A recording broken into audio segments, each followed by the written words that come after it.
আসসালামু আলাইকুম। আজকে ঈদের তৃতীয় দিন।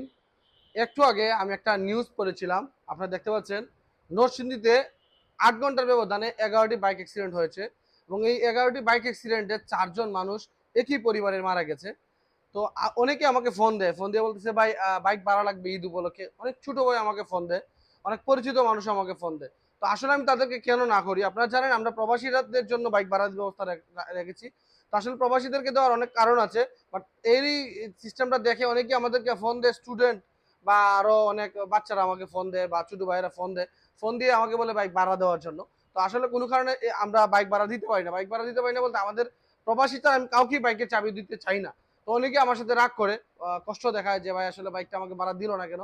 তো এই টাইমটা ঈদের আগে এবং ঈদের পরে মানুষের আসলে অনেক বেশি রাস্তা যানবাহন দেখা যায়, যেকোনো ধরনের দুর্ঘটনা ঘটতে পারে। তো এইজন্যই আমি সবাইকে বাইকের চাবিটা দিতে চাই না, আর তুলে দিব। কিন্তু এই স্টুডেন্ট অবস্থায় এখন তোমরা বাইক নিয়ে বের হলে, বন্ধু-বান্ধব নিয়ে ঘুরতে যাইবা, তখন দেখা যাচ্ছে বড় ধরনের দুর্ঘটনা ঘটতে পারে। তো আমার মনে হয় পর্যাপ্ত বয়স হওয়ার আগ পর্যন্ত তোমরা বাইকের চাবিটা নেওয়ার প্রয়োজন নেই। এবং যারা ভাই ব্রাদার আছে নিজের ভাইদেরকে এই টাইমে আপনার বাইকের চাবিটা না দেওয়ার জন্য আমি অনুরোধ করতেছি। তো ধন্যবাদ সবাইকে। ঈদটা ভালো করুক সবার। ধন্যবাদ। আল্লাহ হাফেজ।